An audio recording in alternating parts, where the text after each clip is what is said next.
HIMS House, episode 34.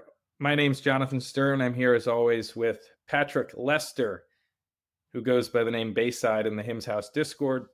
It's 7:15 a.m. this morning. News hit the wires. HIMS is acquiring ZAVA. For those who aren't familiar with ZAVA, ZAVA is a European D2C telehealth company that operates in UK, Germany, France, and Ireland. Now, the terms are not disclosed yet, according to the press release that hit the wires this morning. The terms are coming as soon as the deal closes. But Andrew just posted a picture on Twitter with the CEO of ZAVA. I think the deal is going to close.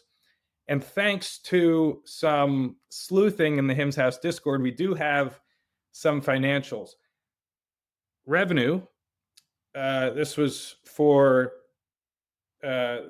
full year 2023. Revenue, ZAVA's revenue, 20 million pounds. Should have done the conversion to what is it, $1.25 US dollars? Shoot. What is it these days? 20 pounds to USD. 27 US dollars. So close to 27 million in revenue for 2023. Gross margins 74%, which is pretty strong. We'll go to Patrick for more there.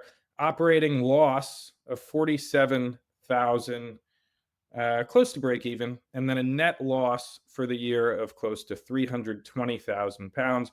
Now, it is notable that the prior year, that is 2022, their net loss was 8 million pounds. So it was quite an improvement there. I haven't dug into why it went from minus 8 million to minus 320,000, but it looks like the financials were improving. Going in the right direction. Now, the company last raised money in 2019. There was a $32 million Series A in 2019. They did not raise any money over the last 6 years. So interesting to see a private company go 6 years without any fundraising, despite operating with a loss. Mm-hmm. According to the HIMS press release, ZAVA has 1.3 million subscribers. So that's more than 50% of HIMS' existing base. And finally, the stock price. We rocketed to $67 on the open, only to crumble back to the mid 60s. It hit 67. I missed that. Mid 50s. It truly was crumbling back to the mid 50s. We're at 57.61 right now. We'll talk a little bit more about what the stock price might do in the coming days or weeks. But Bayside, Patrick, I'll turn it over to you. HIMS, ZAVA, what do you think? I'm extremely bullish on this. Now, as you know, I don't always post all of what I'm doing in the Discord, but for transparency's sake, prior to this deal, I was at the lower end of my range. Folks who know, who pay attention to me, which doesn't need to be anybody, but if anyone does, know that I have a long-term position that I hold and do not touch. And then I have shares in IRAs that don't get taxed. So I trade quite a lot with that. And I downsized my position towards the lower end of the range, not for any reason having to do with the company being, not a good investment. Everything to do with just risk downsizing. Appropriately sized is something that I've occasionally said and shows up in the Discord. I tossed a lot of that out the window when we got this announcement, which I'm very bullish on. We'll get into the details. But when it dropped into the mid 50s, I thought that was insane. And I scooped up quite a few shares in that range. Now, we can talk a bit about the bullishness side, but I don't need to let me pass it back to you and we can kind of go through these piece by piece. Well, you said extremely bullish. Yeah. Could you just give us the top level highlights for why it was extremely bullish? Well, you named a few things that certainly resonate with me. The profitability is trending upwards. The gross margins are comparable to HIMS. The thing about Europe, and we'll get into this later, there are some restrictions, regulatory restrictions that exist there that don't exist in the States. That said, they've got some good people on their board that know the European regulatory environment. I'm forgetting the name of the one board member, a female. You probably can remember her name off the top of your head, but she was kind of brought in part because she understood the regulatory environment internationally. I think they're going into this deal knowing all of the regulatory limitations that are associated with Europe, knowing that they are clearly, they do work with insurance, which is not something Andrew Dudum has been a big part of. But despite knowing all that, they went into it. I don't know the terms of the deal. We don't know that yet. I suspect they got a reasonably good deal on it, but I think the big pluses are, first of all, they wanted to go into Europe, and some of the things that slow you down are all of the regulatory compliance measures that exist in all of these countries. And they are in the biggest economies, Germany, UK, France, and they've apparently already checked those boxes, so they're ready to go. It sounds to me like there's probably going to be some very good synergy. Plus, some of the things that they seem to lack, and you can give me clarity on this, they don't necessarily have some of the things that actually provide HIMS with its margins. Some of the verticalization that HIMS itself might have, I'm not sure, but I don't know that they have that here. So there might be some very significant synergies that come with this, and some future acquisitions. So big picture, um, there is a certain amount of trust that goes in this. I think that the HIMS management team is not just throwing money out there and wasting it. I think they've thought pretty hard about the when to go into Europe. They bought the company that was based in the UK that became HIMS Britain, HIMS UK. Weren't really doing a whole lot with it until recently, because I think they felt that there was more money and greater leverage in the United States for all of those years, and they've made the decision to make that shift. Based upon their track record, I'm expecting that this was a good deal, and they've got a pretty clear roadmap of what they want to accomplish here. And so that largely there's a certain amount of trust, but I think bringing the two companies together and leaning in on a company that already has good margins and seems on the track record on the path to profitability, I think this is probably a pretty good acquisition. To get it at 55, 56, which you had a short while ago, if it goes back there, I think that's an easy buy. Well, we haven't released, so no one can hear what you're saying. But I think when we started recording, we were in the 56s, maybe 57. We just topped 58. So your buys are looking better and better. I want to. You referenced the board member, and we haven't talked about her much. I'm not sure Mhm. she's come up at all on the podcast, maybe once. Her name is Mhm. Anja Manuel. Right. She is the co-founder of Rice Hadley Gates and Manuel LLC. It's a strategic consulting firm. She founded it 16 years ago, 2009, that helps US companies navigate international regulatory issues and expand into international markets. And you flagged, Patrick, when she was brought on years ago, I think it was maybe 2 years ago now, Yeah. as saying they would not have brought this board member on if they did not have plans to expand into Europe. And today that happens. I do think Mhm. she's going to be, uh, I think she's just going to be such an asset as they work with the ZAVA team to do this the right way. Final Mhm. thing is, uh, she received an MA and BA from Stanford and Harvard. So, you know, She's no dummy. no slouch. No dummy. Okay. You said that you're excited about the financials, but Mhm. on the Discord, some people are not sold on the financials. I think specifically the um, low revenue, the fact that they're not profitable, the fact that they last raised money 6 years ago. It's like, what's going on here? Many think that the acquisition was um, more to overcome the regulatory hurdles that you referenced would need to be overcome in order properly to expand to Europe.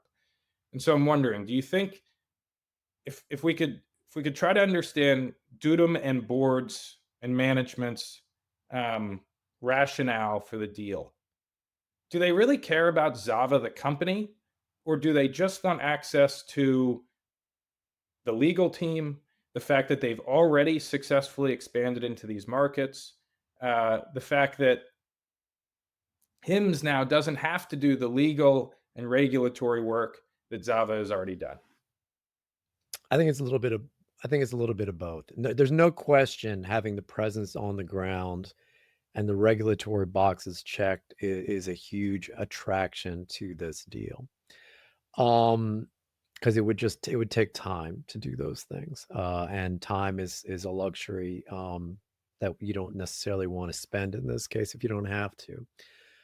I did see some of the commentary. I think you were looking at it more closely in the Discord, and I myself expressed some initial um, confusion around the reported revenue numbers versus the reported number of active customers. I mean, the active customers was somewhere in the neighborhood of 1.3 million or something like that, whereas that's generating 25 million a year in revenue. It didn't make a Yeah, whole lot of sense if you put maybe those they're up numbers to together. maybe they're up to like 30, 40 million if Yeah, we're once you do the conversion.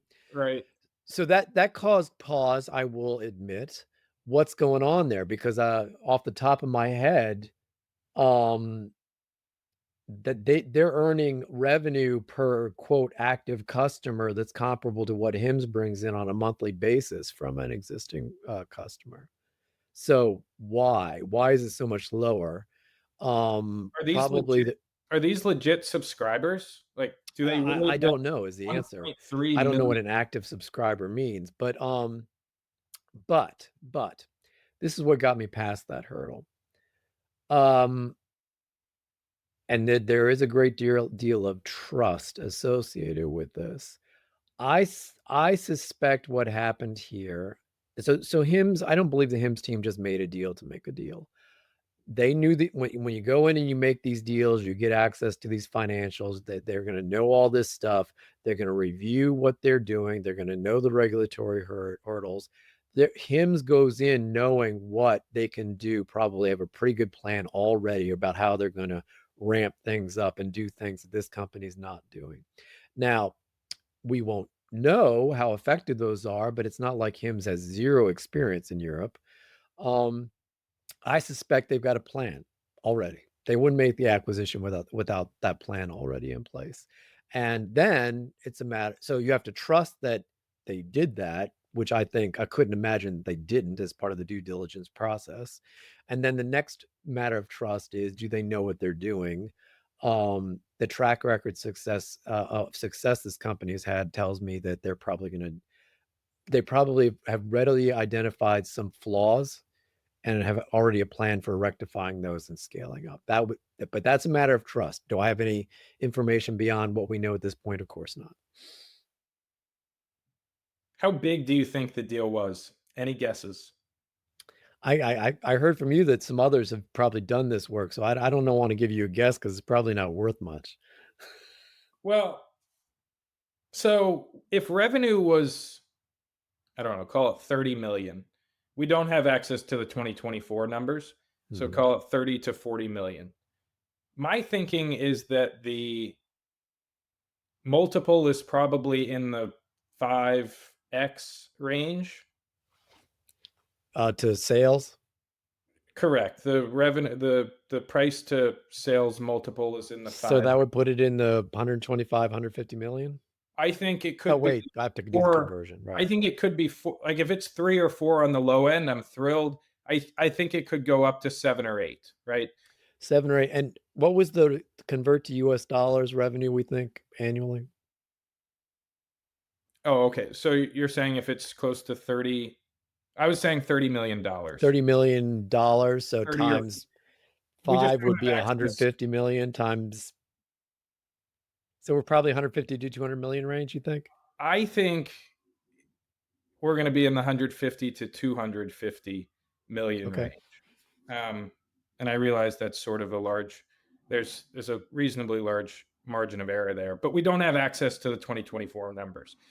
But That's it's just to fine. say, I think this is a slice of the $1 billion that HIMS Right. has raised, right? I think they're probably leaving 70 to 80% of that money. At least I hope they are, Yeah. because we have AI priorities to take care Yeah. of. Yeah. And I don't know. I think other acquisitions are on the table. What do you think? Yeah, that seems reasonable. Maybe more acquisitions like this one. What did they remind me? So they said, tech, international. I thought there was a third priority they had. I think those are the main two. Basically Okay. expand their AI capabilities and expand internationally via acquisitions. I've seen the commentary in the Discord, people going in looking at LinkedIn and all these places and getting a sense of who's getting laid off and who's getting hired. Apparently, the scuttlebutt is the new CTO's in there doing his thing, hiring and getting rid of people he doesn't want. Yeah, tech team was definitely affected.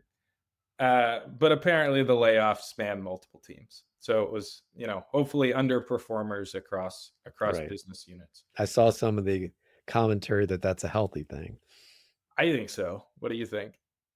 Yeah, I mean, I I mean, I think 4%. I think anything. I hate to see any company just kind of lock in and not be willing to make needed changes. So I'm glad to see it. I'm not concerned. I Not at like all. trimming fat. I think this is pretty standard at a lot of tech companies Yeah, means these that they're on days top of their to, game. to reevaluate the employees and cut the lowest performers. So, Mhm, uh, mhm. okay, let's pivot to insurance Okay. because, of course, it's almost part of HIM's mission to be this D2C healthcare company that offers these drugs insurance free. They don't even consider it. When we interviewed Andrew, he said, no, we're not considering insurance. In Yeah, the most recent earnings call, he said, absolutely not. We have no intention of, yeah. working with insurance companies. However, they're expanding into Europe and they acquired ZAVA. And I haven't done the full due diligence, but at least in Germany, it seems that ZAVA does work with insurance companies. I don't know about the UK, but and I have no idea about France. Again, I just haven't gotten around to looking through this. But you know, what do you think of the insurance story in light of the uh, acquisition and the decision to expand to Europe? Uh-huh.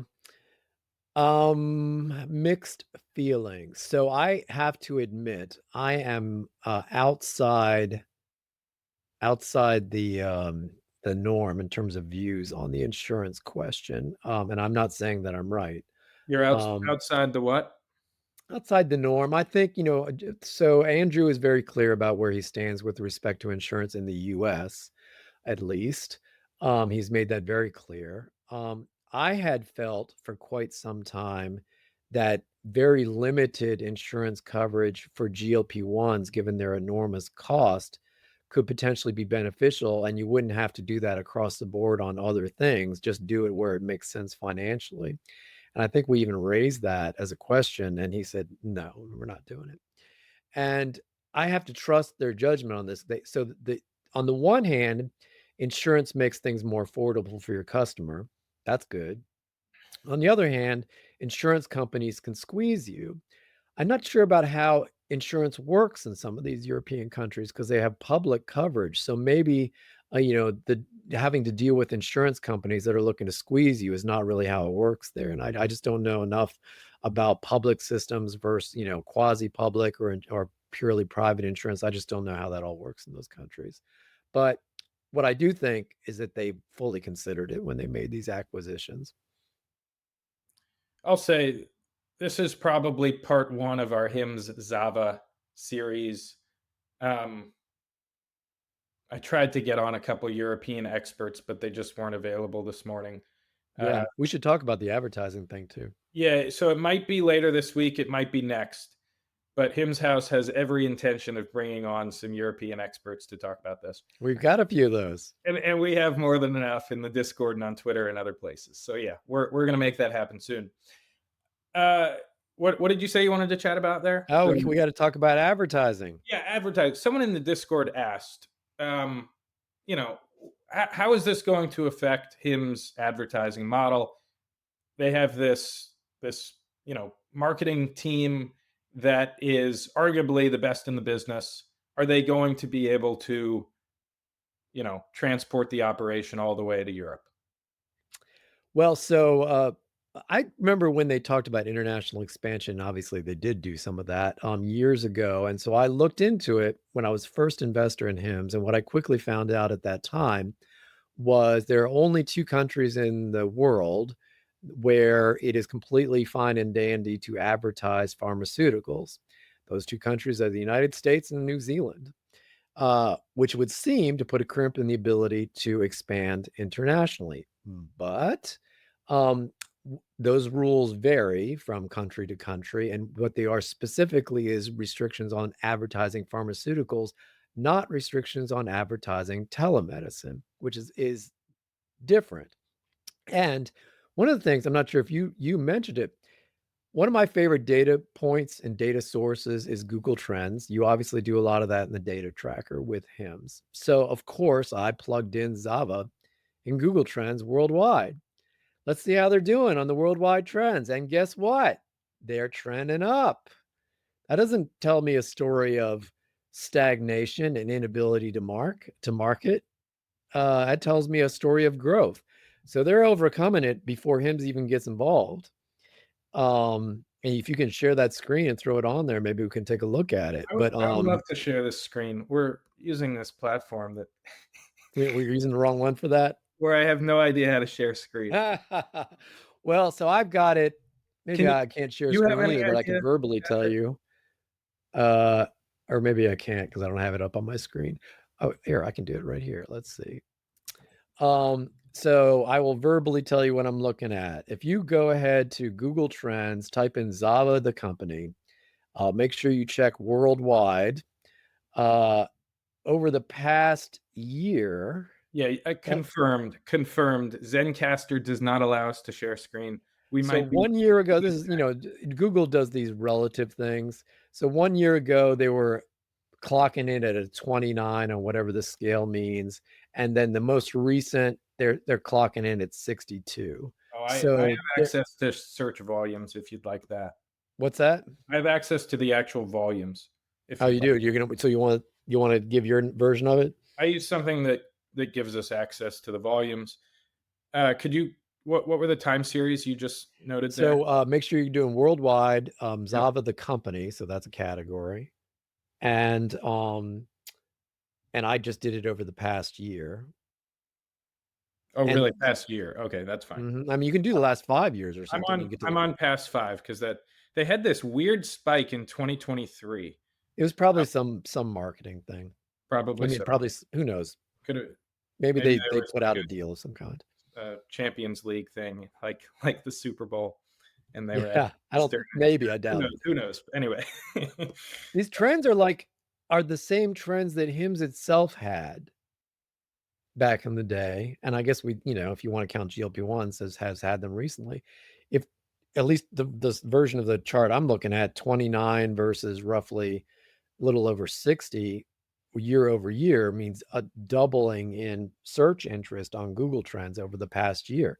100% growth. Well, that sounds familiar year over Oh, year. well, so I'm seeing the most recent month we're at like 180,000 searches for Zava. Yeah, there was a little bit of a dip over the past month. If you go back to April 2024, we were at 120. So it's closer to like 50% rather than Oh, 100. really? Well, the numbers are showing up differently on whatever you're looking at then for me. Are you looking at worldwide? I'm looking at worldwide, but I'm using the search term Zava rather than the company. So that could be That might make a difference. I I did don't know. Zava the company. What I'll say is if you go back to 2023, we were at 80, about 80,000 searches. So per month. So, more than 100% growth since then. But it does look like growth rates are muted compared to HIMS, at least according. For me, the important piece of that is they've got growth. I'd be interested. They do have growth. I'd be interested in like segmenting this by vertical. So clearly you don't grow if it's 50%, 100%, whatever the number is. That kind of growth doesn't happen by accident. And that's before HIMS is even involved. That's right. Yeah, Zava weight and Zava hair. Those are too small to even register. Well, they register, but I remember doing, there's at no least in my search, I did a Google, trends, just comparing HIMS, the company, to, ZAVA just to get a sense of scale. I think I did it that way, and I believe the ratio was somewhere in the neighborhood of 8 to 1, so would mean that the company, in terms of Google Trends presence, is somewhere between 10 to 15% the size of, HIMS. Now, again, that's not revenue, but it just gives you a sense of search traffic. I'm going to try to share some. Just going to paste. I'm just going to paste some Google Trends images over our heads, probably for that segment. Okay. Um, yeah, we need to move back to Riverside. This is a problem. Okay, let's pivot to. Oh gosh, someone said, does socialized healthcare in the EU give out free longevity therapies and peptides? No No, there clue. is a huge new base to sell upcoming verticals to HIMS. HIMS is not thinking in quarters; they're thinking in years. Nice Well, comment. yeah, I mean, the big thing in Europe, and when we get the European guests on, they'll give us this in much greater detail, is that while healthcare in some of these countries is nominally free, depending upon what it is you're talking about, so I don't think everything is free. They also have gigantic wait lists to get stuff, and so there's still, even if you go to a cash-based approach, I think there's still a market for that kind of thing in Europe. Yep, I think that's right. We'll click into all of that when we bring on our European Mhm. expert. Um, Someone asked if there are manufacturing facilities that Zava owns in Europe. I wasn't able to find anything from the company, but according to Perplexity and ChatGPT, they do not own facilities in Europe. Instead, um, they just do the digital platform that provides medical consultations and prescriptions. The medications are dispensed through the in-house pharmacy team, which is regulated by the UK's General Pharmaceutical Council. That's Mhm. all I was able to find there, but it looks like they're not vertically integrated to the degree that HIMS is. Yeah, then that's probably room for improvement there, right? And again, if this preliminary data that we're sharing proves accurate, I suppose we should make sure we put that in. Um, Are you talking about the revenue or the? anything that we're talking, 'cause this, I mean, as is always the case, you're kind of doing, the first couple of hours, you have to go with whatever you can find. So you always have to have a disclaimer that perhaps some of the data we're getting isn't accurate. But my guess is that Yeah. it appears that this is a company that's trending in the right direction, that's approaching break even and profitability, that's got all the pieces in place, has a little bit of verticalization at least, but probably there's substantial room for improvement. I imagine that's how Kim's management is thinking about it. By the way, Final now as I stare at the stock price, it's back in the 55s again. Yeah, I was gonna mention that at the end, but thank you for throwing that in. Um, So I'm looking like less of a we genius at the yeah, moment. we had a small bounce to 58, but I still think it's a buy right we're back here. in the 55s. Final question, Bayside, before we wrap up. We're still sort of monitoring a potential Lilly partnership. Yeah, Recently, there have been a couple outspoken voices in the Discord that say this is not happening, at least not anytime right. soon. And the person says that he's spoken to Lilly IR about this. I Yeah. can't confirm. I don't know who this is. I Um, think I've seen that comment. all I can say is that his posts are sophisticated. Like he's not a spammer, right? He may be. Who knows who he is and who knows Was this where the he's person getting who the said info. the reason for no interest was because, they don't wanna deal with anyone who's doing compounding? I think he said it was related to him's views and position on compounding. Exactly Yeah, right. I just want to be very clear. I can't confirm any of this. I'm just sort of taking what I'm seeing in the Discord sure. and relaying it to the viewers. But he thinks no deal with Lilly is coming. Maybe he's right, but I'm curious. Does this acquisition and the fact that Hims is now going to have a presence in Europe affect the likelihood for that at all?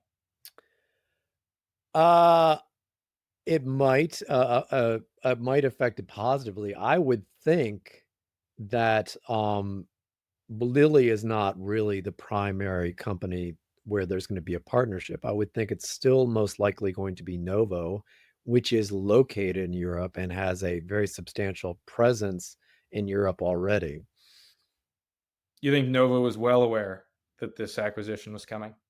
Oh, I don't know if they know it, but, I maybe they did, maybe they didn't. It wouldn't surprise me if there was some consultation, especially if the talks are ongoing. The one thing I should say about Novo is uh, it is a bit of a negative that that there's a CEO transition because at it's going to slow things down if nothing else, and it potentially could change the likelihood of a deal depending upon who the new leadership is. So that is a bit of a question mark. It was one of the reasons why I was one of several why I was de-risking a bit. So that's still true, but Novo has a very strong presence in Europe, and so, while I understand you were focused on Lilly, and of course, they're gonna have international ambitions as well, they're not the only game in town. I said that was my last question, but you mentioned de-risking, and so I want to close with the stock price. Yeah. Uh, any final words there? Does this bring the squeeze thesis back into play? How are you looking at the next Well, it sure couple looked months? that way earlier today. I don't know. This is pure guesswork. I'll guess a little bit, but I like to at least issue the disclaimer. Take this with a grain of salt. My guess is it popped up, and the reason why it came down is the shorts were doubling and tripling down. Going, this is a even higher price that we can short from. I would have bet there was some. We'll have to see. There, you probably are looking at the data. Is there any evidence of more shorting going on in the data that we know? Yeah, so we track shares available to short, which is the Right. closest thing you have intraday and in between the time that the New York Stock Exchange releases the actual short interest for what shorts are doing. Right. And It's a proxy. um, 4 hours ago, so right around the time that the news was announced, the market was not open. There were 4.3 million shares available to short. Right now, we're at 3.4 million shares available to short, which means, and this is just data through interactive brokers, one broker, but again, it is a proxy for what shorts are doing Right. or might be doing. And it does suggest that they've doubled down today. I think that's exactly what I mean. If you're short and you don't believe in this company, of course you're going to want to short it at 65 or whatever the high was, right? Yeah, and we haven't really responded to Citi or Bank of America or Paul Sero, but they are beating the same drum. Bank of America reiterated their $28 price target. Citi reiterated their $30 price target. And Sero, what did he say? He said, on their way to being distressed or potentially profitable. I think he was just sort of hedging that it could be either way. Yeah. I suspect if the trend data you gave about profitability year over year change is true, and I have no reason to think it's not, that's a pretty big signal. It seems like they were not. Yeah, I don't get the sense that this was a company that was distressed. The No. only thing is that they hadn't raised money for 6 years, so you don't know.